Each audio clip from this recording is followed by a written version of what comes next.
서울 강남 정화성형외과의 오후는 언제나처럼 고요했다. 환자들의 웃음소리와 가벼운 발걸음만이 로비를 채우고 있었고, 서윤아는 수술 준비실에서 기구를 정리하며 하루를 마무리할 준비를 하고 있었다. 간호사복 소매에 묻은 약품 냄새와 소독약의 싸한 향이 섞여 익숙한 공기를 만들었다. 하지만 그녀의 마음속엔 늘 알 수 없는 빈자리가 있었다. 저녁 후 몇 년이 지났지만 군복을 벗은 자신이 여전히 낯설었다. 그날 저녁, 정리하던 유나는 휴대폰의 낯선 벨소리에 고개를 들었다. 화면에는 번호가 뜨지 않았다. 조심스레 통화를 받자놨고 건조한 목소리가 흘러나왔다. 당신, 아직도 깨끗하다고 믿습니까? 유나는 말없이 숨을 고르며 귀를 기울였다.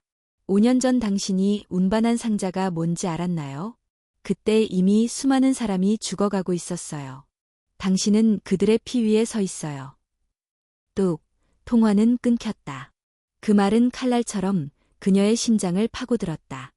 그날 밤 유나는 잠을 이루지 못했다. 침대 옆 서랍을 열어 묵혀두었던 군 시절 기록을 꺼냈다. 707트 김단에 있던 시절, 그녀는 몇 번의 비밀 임무에 투입되었다. 그중 하나가 의료 장비 호송이었다. 유나는 그때 그것이 평범한 장비라 믿었다. 하지만 기록을 들여다보는 순간 오래된 기억이 되살아났다. 상자에는 단순한 기구가 아닌 특수 약물이 들어있었다. 당시 임무명은 BS-1. 유나는 군 시절 동기였던 한 친구의 말을 떠올렸다. 이상하지 않아? 왜 우리가 민간 의료 장비를 무장 호송해야 하는지 그녀는 그때 대답하지 않았다. 질문을 잊으려 했었고 명령대로 행동했다. 하지만 이제 모든 것이 선명해졌다. BS-1은 실험 약물이었고 그 약물은 경기도 외곽의 한 마을에서 임상시험 명목으로 투여되었다. 그 마을의 이름을 보는 순간 유나는 온몸이 굳었다. 바로 그곳이 김 선생의 고향이었다. 그리고 그의 어머니가 첫 번째 사망자였다. 거실 불빛을 끄고 앉아있던 유나는 손끝이 떨렸다. 자신이 정의라고 믿었던 군 생활의 한 조각이 사실은 비극의 시작이었다는 것을 깨달았다. 나도 그들에게 이용당했어. 그녀의 목소리가 방 안에 낮게 울렸다. 눈물이 흘러내렸지만 그녀는 닦지 않았다. 죄책감은 서서히 분노로 바뀌고 있었다. 다음 날, 유나는 출근길 지하철에서 계속 사람들의 얼굴을 훑어보았다. 마스크를 쓴 직장인들, 피곤에 지친 학생들, 모두 평범한 일상을 살아가고 있었다. 그 평범함을 지키기 위해 자신이 무얼 해왔는지 생각할수록 숨이 막혔다. 병원에 도착하자 동료 간호사들이 밝게 인사했지만 유나는 웃을 수 없었다. 점심시간이 되자 그녀는 몰래 옥상으로 올라가 바람을 맞았다. 도시의 소음이 희미하게 들려왔다. 휴대폰이 다시 울렸다. 이번엔 문자였다. 당신이 찾는 진실, 신한바이오, 신앤바이오를 조사해보세요. 낯선 발신자였다. 신한바이오라는 이름을 보는 순간 그녀의 심장이 다시 뛰기 시작했다. 그 회사는 최근까지 병원과 긴밀하게 협력하던 대형 제약회사였다. 유나는 병원 내부 서버에 접속해 신한바이오와 관련된 파일을 찾아보았다. 거기엔 BS-7이라는 정체불명의 약물 코드가 반복해서 나타났다. BS-1부터 시작된 그 약물의 계보가 아직도 이어지고 있다는 뜻이었다. 화면 속 숫자가 그녀를 조롱하듯 반짝였다. 그날 밤 유나는 자신의 작은 원룸으로 돌아왔다. 불을 켜지 않은 채 창밖 네온 사인을 바라보며 서 있었다. 서울의 화려한 불빛이 유리창에 부서졌다. 그녀는 결심했다. 더 이상 눈을 감지 않겠다고. 그동안 도망쳐왔던 과거와 정면으로 마주하기로. 유나는 책상 서랍 깊숙한 곳에서 낡은 군인증과 함께 작은 수첩을 꺼냈다. 거기엔 그녀가 수행했던 임무 목록과 날짜가 적혀 있었다. 손가락으로 하나하나 짚어가며 다시 읽었다. 그중 어느 페이지에는 운송경기도 서북부민간 의료장비라는 문구가 적혀 있었다. 그 글자를 보는 순간 다시금 전화 속 목소리가 떠올랐다. 당신은 그들의 피 위에 서 있다. 유나는 수첩을 덮으며 조용히 속삭였다. 이제 그 피를 헛되이 하지 않겠다. 그녀의 눈빛이 차갑게 빛났다. 한때 나라를 위해 싸웠던 병사가 이제는 진실을 위해 싸우려 하고 있었다. 그러나 그녀는 아직 알지 못했다. 이 싸움이 다시 한번 그녀의 모든 것을 앗아갈 수 있다는 것을. 바람이 창문을 스치며 들어왔다. 유나는 자신의 손을 바라보았다. 환자를 돌보던 따뜻한 손, 그리고 과거엔 총을 쥐었던 손. 그 두 세계가 이제 하나로 합쳐지고 있었다. 그녀는 휴대폰을 꺼내 새 문자를 작성했다. 진실을 알고 있다면 만나서 이야기해주세요. 누구든 상관없습니다. 전송 버튼을 누르자마자 곧바로 답장이 왔다. 내일 밤 10시, 여의도 한강공원 3번 출구, 발신자명은 없었다. 유나는 휴대폰을 내려놓고 깊게 숨을 내쉬었다. 서울의 밤은 여전히 화려했고 사람들은 아무 일도 없다는 듯 웃고 있었다. 하지만 서유나의 세상은 이미 조용히 무너지고 있었다. 그녀의 마음속에서 오랜만에 뜨거운 무언가가 꿈틀거렸다. 그것은 두려움이자 분노였고 동시에 희망이었다. 진실이 아직 살아있다는 희망, 그리고 자신이 다시 싸울 수 있다는 희망이었다. 그녀는 거울 앞에 서서 자신을 바라보았다. 간호사복 위에 희미하게 비친 과거의 군복 그림자가 보이는 듯했다. 유나는 그 그림자에게 속삭였다. 이제 숨지 않겠다. 그녀의 눈빛은 싸늘했지만 그 속에는 꺼지지 않는 결의가 있었다. 새로운 싸움이 시작되고 있었다. 여의도 한강공원 3번 출구는 밤늦게까지도 사람들로 붐비고 있었다. 강변을 따라 조깅하는 사람들, 연인들, 그리고 조용히 앉아 휴대폰을 보는 직장인들.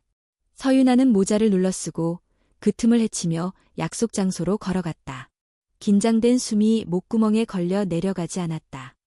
그녀는 오늘 밤 이곳에서 자신이 찾아 헤매던 진실의 조각을 얻을 수 있으리라 믿고 있었다.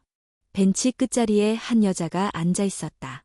깔끔한 검은 정장을 입고 두 손엔 두꺼운 서류 봉투를 들고 있었다.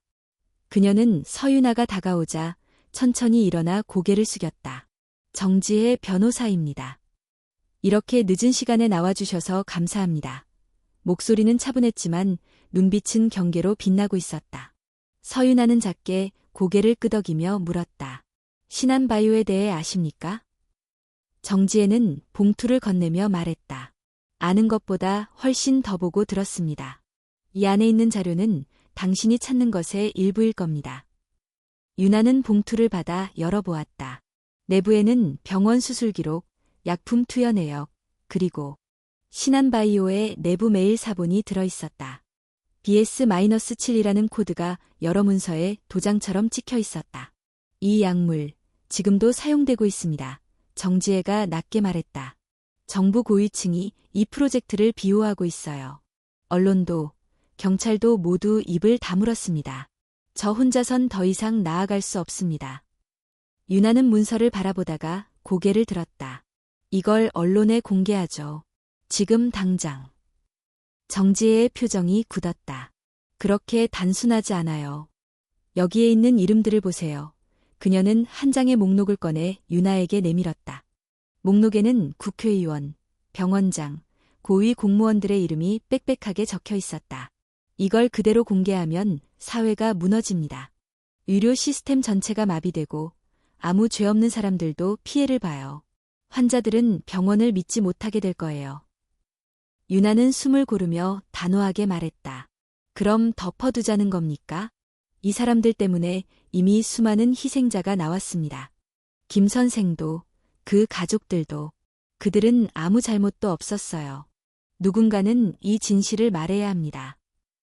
정지혜는 잠시 유나를 바라보다가 눈을 돌렸다. 저도 두렵습니다. 그러나 당신이 모르는 것이 있어요. 이 프로젝트는 단순한 불법 임상이 아니에요. 이미 국가 안보와 연결되어 있습니다. 외부 세력과의 거래도 얽혀 있어요. 모든 걸 폭로하면 감당할 수 없는 혼란이 올 겁니다. 혼란이 두렵다고 진실을 묻어둘 수는 없어요. 유나의 목소리가 낮게 떨렸다. 나는 그동안 내 눈을 감았어요. 그 대가가 얼마나 큰지 봤습니다. 더 이상은 안 됩니다. 정지혜는 유나의 눈빛에서 굳은 결심을 읽었다. 그녀는 잠시 말을 잃었다가 조용히 입을 열었다. 제가 변호사로서 할 수 있는 건 당신을 지켜주는 일뿐입니다. 하지만 한 가지는 약속할 수 있어요. 자료를 보관하고 결정권을 당신에게 맡기겠습니다. 공론화할지 말지는 당신이 판단하세요. 유나는 봉투를 다시 품에 안았다. 마음속에 파도가 일렁였다. 그녀는 지금 두 갈래 길 앞에 서 있었다. 하나는 진실을 밝히는 길, 다른 하나는 혼란을 막는 길, 어느 쪽도 옳다고 확신할 수 없었다. 하지만 분명한 것은 자신이 더 이상 피해자들의 침묵을 외면할 수 없다는 것이었다. 그날 이후 유나는 병원에서 매일같이 자료를 모았다. 신한바이오와 병원 간의 계약서, 약품 운송 기록, 환자 명단. 작은 USB 안에 증거들이 차곡차곡 쌓여갔다. 동료 간호사들은 그녀가 야근을 반복하는 것을 이상하게 여겼지만 아무도 묻지 않았다. 어느 날 밤, 정지혜가 유나의 원룸을 찾아왔다. 그녀는 긴장된 표정으로 서류 가방을 내려놓았다. 유나 씨, 더 이상 시간은 없습니다. 신한바이오가 내부 자료를 전부 파기하려 하고 있어요. 내일 새벽이 지나면 흔적도 사라질 겁니다. 유나는 USB를 꺼내 책상 위에 놓았다. 이미 백업해 두었어요.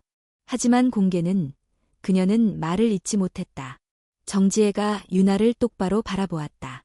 유나 씨, 저도 이해합니다. 하지만 기억하세요. 진실을 공개하는 순간 당신만 위험해지는 게 아닙니다. 당신 주위 사람들도 표적이 될 거예요. 유나는 그 말을 듣고 가슴이 서늘해졌다. 그녀는 가족이 없었지만 동료들이 있었다. 그리고 정지혜 자신도 이 일에 발을 들였다. 그 모두가 위험에 처할 수 있었다. 그럼 어떻게 하죠? 유나가 낮게 물었다. 먼저 내부 고발자를 확보해야 합니다. 정지혜가 대답했다. 프로젝트 판도라를 실제로 관리했던 사람이 있습니다. 그가 입을 열면 상황이 달라질 겁니다. 그게 누구죠? 정지혜가 잠시 망설이다가 말했다. 김도영이라는 이름을 들어본 적 있나요? 신한바이오 연구소 보안팀장이었어요. 지금 부산구치소에 수감 중입니다. 횡령과 방화 혐의로 체포됐지만 실은 조직에서 버린 카드일 겁니다. 유나는 눈을 좁혔다. 그 사람을 만나야겠군요. 정지혜는 고개를 끄덕였다. 저도 동행하겠습니다. 그 사람은 당신이 생각하는 것보다 더 많은 걸 알고 있을 거예요. 하지만 조심해야 합니다. 신한바이오가 가만히 두지 않을 겁니다. 그날 밤 유나는 잠들지 못했다. 그녀는 창문 밖의 한강 불빛을 바라보았다. 강물 위에 반짝이는 조명이 마치 수많은 눈처럼 그녀를 노려보고 있었다. 그녀는 그 시선 속에서 다시 자신에게 물었다. 진실인가? 안정인가? 나는 무엇을 지켜야 하지? 답은 나오지 않았다. 하지만 그녀는 알았다. 선택하지 않으면 아무것도 바뀌지 않는다는 것을. 그리고 그 선택의 무게가 얼마나 클지 이제는 두려워하지 않기로 했다. 다음 날 아침, 서유나는 조용히 병원을 나섰다. 그녀의 발걸음은 부산행 KTX를 향하고 있었다. 그녀의 가슴 속에는 두려움과 결의가 동시에 타오르고 있었다. 이제 그녀는 진실의 중심으로 직접 걸어 들어가려 하고 있었다. 부산교도소는 서울과는 다른 무거운 공기를 품고 있었다. 삭막한 외벽과 냉랭한 복도, 간헐적으로 울리는 방송음이 서유나의 귀를 무겁게 눌렀다. 그녀는 정지혜와 함께 조사 신청을 마치고 접견실로 향했다. 유나의 손에는 김도영의 사진이 쥐어져 있었다. 과거 신한바이오 보안팀장. 판도라 프로젝트 내부 자료에 수차례 등장했던 인물. 접견실 문이 열리고 수감복을 입은 남자가 들어왔다. 수척해진 얼굴, 캥한 눈빛, 그리고 한때 군인 출신이었음을 짐작케 하는 똑바른 자세. 김도영은 의자에 앉자마자 유나를 바라보았다. 말은 하지 않았지만 눈빛에는 왜 왔느냐는 질문이 담겨 있었다. 정지혜가 먼저 입을 열었다. 김도영 씨, 우린 판도라 프로젝트에 대해 알고 싶습니다. 당신이 직접 본 것, 직접 했던 일들, 지금 말해주셔야 합니다. 그는 짧게 웃었다. 지금 와서 무슨 소용이죠? 이미 다 끝난 일입니다. 유나가 조용히 말했다. 그렇게 말하면 당신이 지킨 수많은 생명은 뭐가 됩니까? 김도영의 눈빛이 흔들렸다. 잠시 말없이 유나를 바라보더니 고개를 돌렸다. 난 처음부터 그럴 생각이 아니었어요. 그냥 살리고 싶었을 뿐이에요. 정지혜가 물었다. 누구를요? 제 아내요. 그는 한참을 망설이다가 조용히 말을 이었다. 그녀는 난소암 말기였습니다. 병원에서는 몇 개월밖에 못 산다고 했죠.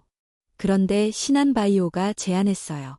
그 약 BS-1을 사용하면 가능성이 있다고. 대신 조건이 있었죠. 내가 프로젝트를 위해 입을 다무는 것. 유나는 숨을 삼켰다. 그래서 받아들였나요? 김도영은 고개를 떨구었다. 처음엔 거절했어요. 하지만 그녀가 점점 말라가는 걸 보면서 나는 무너졌어요. 내가 가진 모든 권한을 이용해 보안 시스템을 조작했고 외부로 나가는 자료를 감시했어요.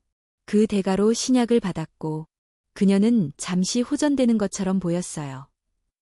정지혜가 낮게 말했다. 그건 일시적이었겠죠. 그는 고개를 끄덕였다. 그렇습니다. 그녀는 결국 죽었어요. 그리고 나서야 내가 뭘 한 건지 깨달았죠. 그 사이 얼마나 많은 이들이 약물로 고통받았는지 몰랐어요. 아니, 알고도 외면했어요. 유나는 그의 말을 듣고 가슴이 먹먹해졌다. 죄책감이 가슴을 짓눌렀다. 과거 자신도 명령에 따라 움직였고 모른 채 임무를 수행했다. 지금 이 자리에 앉은 이 남자도 어쩌면 그저 사랑하는 사람을 지키려던 한 인간이었을 뿐일지도 모른다. 왜 진실을 밝히지 않았나요? 유나가 물었다. 내가 뭘 밝힌다고 달라질까요?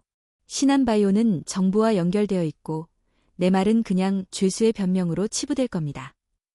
정지혜는 단호하게 말했다. 지금이라면 달라요.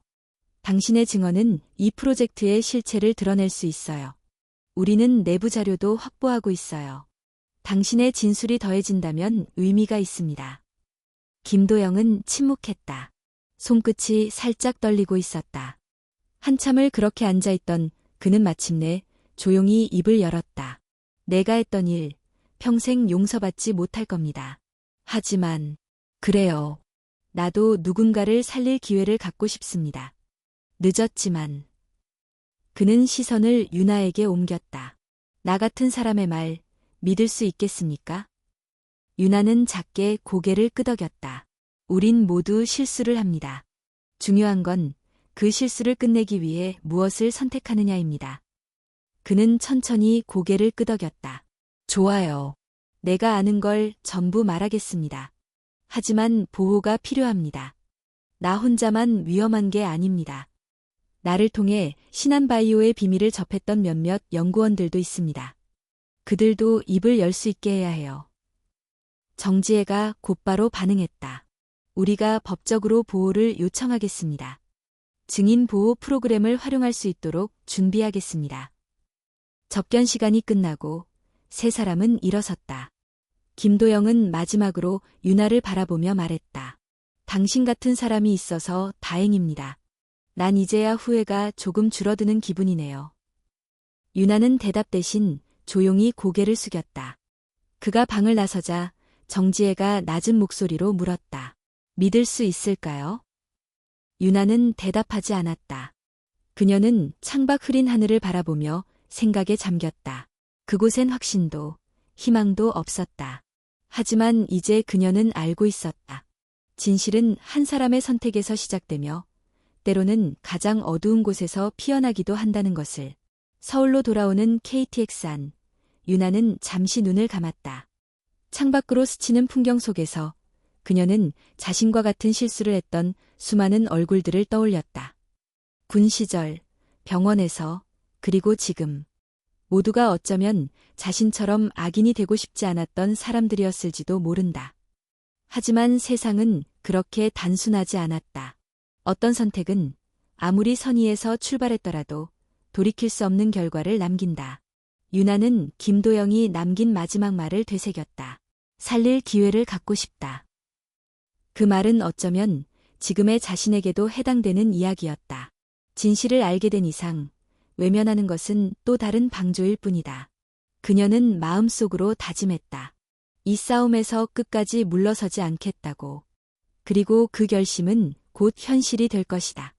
서울역에 도착한 그녀는 정지혜와 헤어진 뒤 조용히 지하철을 탔다. 밤늦은 열차 안, 사람들은 피곤한 얼굴로 서로를 외면하고 있었다. 그 안에서 유나는 가방 속 USB를 손에 쥐었다. 그 작은 저장 장치 안에는 수많은 비명과 침묵이 담겨 있었다. 이제 그 침묵을 깰 차례였다. 서울의 봄은 짧고도 빠르게 지나간다. 벚꽃이 지고 초록 잎이 번지는 계절, 도시의 표면은 평온해 보였지만 그 이면에서는 진실을 지우려는 움직임이 거세지고 있었다. 서유나는 김도영의 진술을 바탕으로 판도라 프로젝트의 전말을 정리하고 있었다. 정지혜는 법률적 검토와 자료 보관을 담당했고 고스트는 남아있는 서버를 해킹해 추가 증거를 모았다. 그들의 작은 팀은 점점 진실의 중심으로 다가가고 있었다. 그러던 중 고스트가 긴급히 연락을 해왔다. 유나, 문제가 생겼어. 신한바이오가 주요 데이터 서버를 통째로 폭파하려 해 위치는 목동, 옛 국립의료정보센터 건물이야. 시간은? 내일 새벽 3시. 그 전에 막지 못하면 남은 증거는 다 날아가. 서유나는 즉시 움직였다. 그녀는 강혁에게 연락했다. 오빠, 다시 한번 필요해. 이번엔 진짜 위험할 수도 있어. 전화기 너머에서 잠시 정적이 흐른 뒤 강혁의 목소리가 들려왔다. 언제, 어디야? 다음 날 새벽, 목동의 폐건물 앞에 검은색 SUV가 도착했다. 강혁, 유나, 고스트 세 사람은 건물 외곽에 장비를 설치하며 이동 경로를 체크했다. 고스트는 건물 설계도를 보며 말했다. 폭발물은 지하 2층 서버실에 설치된 것으로 보이는데 문제는 이중 트리거야. 외부에서 해킹으로 제어할 수 없고 물리적 차단도 시간 내에 하기 어려워. 강혁은 조용히 말했다. 그럼 사람이 직접 들어가야겠군. 유나는 강하게 고개를 저었다. 안 돼, 오빠. 혼자서는. 강혁은 그녀의 어깨에 손을 얹었다. 유나아, 이번엔 내가 가야 해.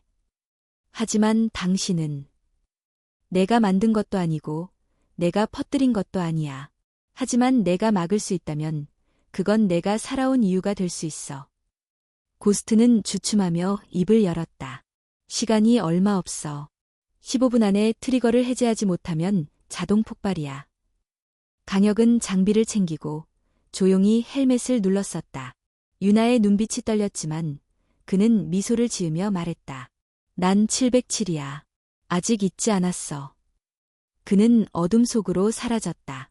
지하 2층, 바닥에는 전선이 복잡하게 얽혀 있었고 한쪽 벽에는 시계 모양의 타이머가 빨간 숫자를 띄우고 있었다. 남은 시간 13분 47초. 강혁은 숨을 고르며 조심스럽게 접근했다. 전선을 따라가며 회로를 분석하고 신호 차단기를 설치했다. 그는 한때 전 세계 위험 지역에서 폭탄을 해체했던 경험을 떠올리며 손을 움직였다. 지상에서는 유나가 무전기를 들고 그의 상태를 확인하고 있었다. 강혁, 상황은? 진행 중이야. 그런데 한 가지 문제가 있어. 기폭 장치가 이중 연결돼 있어. 하나를 끊으면 다른 하나가 작동해. 그럼 방법이 없단 말이야. 하나는 수동 장치야. 직접 누르지 않으면 작동하지 않아. 하지만 해제하려면 그 앞에 서 있어야 해 계속. 유나는 숨이 막혔다. 그게 무슨 소리야. 당신이 거기 있어야 한다는 말이야. 강혁의 목소리는 차분했다. 그래. 누군가 한 명은 남아야 해. 트리거를 눌렀을 때 대비해서. 그 순간 유나는 그가 이미 결심했음을 알았다.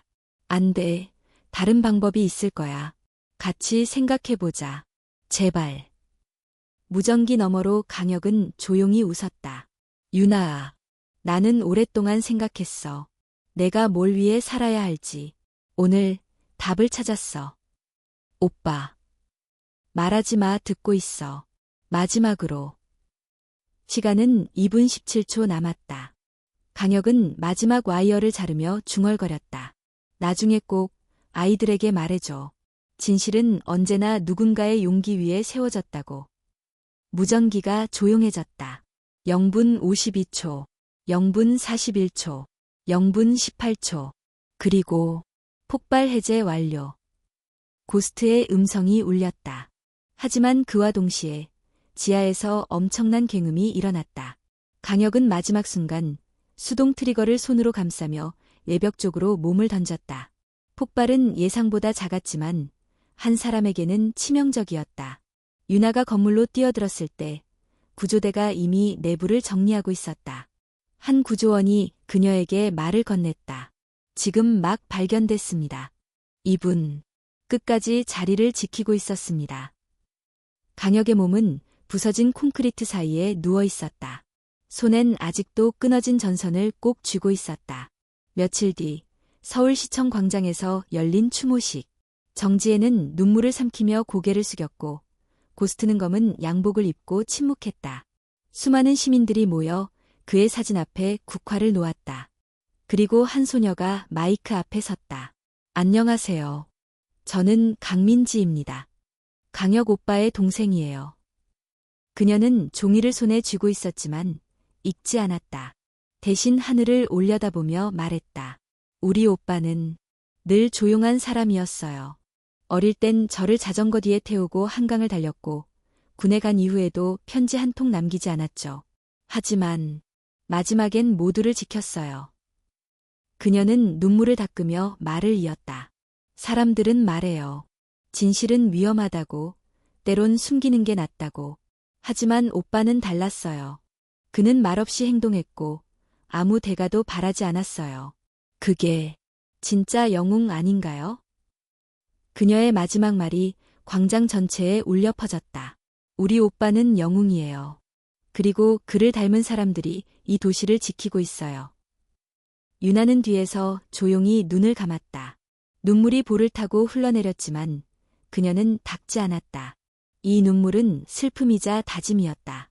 강혁이 남긴 진실을 반드시 세상에 드러내겠다는 다짐. 밤이 되자 유나는 강혁이 남긴 소지품을 하나씩 정리했다. 그중 작은 쪽지가 있었다. 유나아, 때론 세상을 바꾸려면 조용히 폭발해야 해. 미안하고 고맙다. 그녀는 종이를 가슴에 안고 조용히 중얼거렸다. 오빠, 내가 끝까지 갈게. 약속할게. 서울 광화문, 봄비가 조용히 내리고 있었다. 회색빛 하늘 아래 유나의 얼굴은 무표정했지만 눈빛은 흔들림 없었다. 그녀는 법무법인 은성의 기자회견장 안쪽에서 조용히 기다리고 있었다. 오늘은 판도라 프로젝트에 대한 일부 진실을 공개하는 날이었다. 정지혜 변호사는 법률팀과 마지막 자료를 검토하고 있었다. 이 정도면 충분해. 더 이상의 이름은 빼야 해. 공개 범위는 신한바이오와 관련된 의료 인사, 실험 자료, 피해자 수치까지. 유나는 고개를 끄덕였다. 정부 고위층은 아직은 안 돼. 그들은 움직임이 너무 크고 정면 충돌은 우리 쪽이 불리해. 차근차근 가야 해. 유나는 침묵했다. 이 진실이 세상을 바꾸진 못할지라도 적어도 다시는 같은 일이 반복되지 않도록 하는데 의미가 있다고 믿고 있었다. 기자회견이 시작되었다. 수십 개의 카메라 플래시가 터졌고 정지혜가 단상에 올랐다. 그녀는 담담한 목소리로 말을 이었다. 우리는 오늘 신한바이오와 일부 국립의료기관이 공동으로 추진했던 불법 인체 실험, 일명 판도라 프로젝트에 대한 자료를 공개합니다. 이 프로젝트는 7년 전부터 시작되어 수백 명의 국민에게 미승인 약물을 투여했고 그 결과 수많은 피해자와 사망자가 발생했습니다. 기자들의 손이 바삐 움직였고 질문이 이어졌다. 관련된 정부 부처는 어디입니까? 책임자는 누구입니까? 어떤 병원이 연루되어 있습니까? 정지혜는 일부 질문엔 침묵했고 일부에는 명확한 증거를 제시했다. USB에 담긴 자료, 김도영의 진술, 유나가 수집한 병원 내 기록들이 정리되어 공개되었다. 화면에는 피해자들의 의료 기록과 신한바이오의 내부 회의록 일부가 증거로 띄워졌다. 그날 저녁, 뉴스는 온통 판도라 프로젝트 이야기로 가득 찼다. 의료계 신뢰 붕괴, 신한바이오 임원 3명 긴급 체포, 국회 긴급 청문회 추진 등 자극적인 제목이 넘쳐났다. 그러나 그 반응은 예상과 달랐다. 일부는 분노했고 일부는 무관심했다. 또 일부는 음모론이라며 진실을 외면했다. 가장 고통스러웠던 것은 피해자 중 일부조차 이렇게 말했다는 것이다. 이미 지나간 일입니다. 이걸로 무엇을 바꿀 수 있겠습니까? 유나는 TV 화면을 바라보며 조용히 중얼거렸다. 진실이 모든 걸 바꾸지 않는다 해도 그것이 존재하지 않았던 건 아니야. 며칠 후 유나는 고스트에게 연락을 받았다. 유나, 새로운 자료가 나왔어. 신한바이오의 데이터 뒷부분에서 이상한 코드 체계를 발견했어. 처음엔 암호처럼 보였는데 정리해보니 해외법인 목록이야. 그리고 하나의 이름이 반복돼. 뭔데? 블랙 아이리스라는 이름이야. 유럽, 중동, 아시아에 지부를 두고 있어. 우리나라에서 했던 판도라 프로젝트는 단지 테스트였어. 실험의 일환. 유나는 숨을 삼켰다. 국제 조직이라는 말이야. 그래. 그리고 그 중심에는 한 사람이 있어. 지금은 리안백이라는 가명으로 활동 중인데 과거미 국방부와 제약 관련 프로젝트에서 일했던 인물로 보여. 한국계로 추정돼. 정지혜와 유나는 긴급히 회의를 열었다. 블랙 아이리스는 판도라보다 훨씬 더 조직적이고 광범위해. 이들은 의료 윤리를 넘어서 인류를 대상으로 실험을 하고 있어. 이걸 폭로하면 세계 각국과 맞서게 돼. 우리는 그럴 준비가 안 되어 있어. 유나는 조용히 말했다. 그럼 준비하면 되죠. 천천히, 하나씩, 우리가 할 수 있는 범위부터. 정지혜는 유나의 눈빛에서 예전과는 다른 무게를 느꼈다. 더 이상 군인의 엄격함도 간호사의 온기만도 아닌 무엇인가를 끝까지 책임지려는 사람의 결심이 담겨 있었다. 며칠 후 유나는 실드 사무실을 정리했다. 그녀는 정지혜에게 짧은 편지를 남겼다. 진실은 끝나지 않았어요. 그래서 저도 끝낼 수 없습니다. 다시 돌아오겠지만 지금은 제가 움직여야 할 시간입니다. 그녀는 작은 배낭 하나만 메고 인천공항으로 향했다. 목적지는 알려지지 않았다. 고스트는 그녀가 떠나는 걸 조용히 지켜보다가 마지막으로 묻지도 않고 말했다. 필요할 땐 돌아오세요. 한강변, 강민지와 정지혜는 조용히 앉아 있었다. 민지는 작은 메모장을 꺼내며 말했다. 오빠가 남긴 일기예요.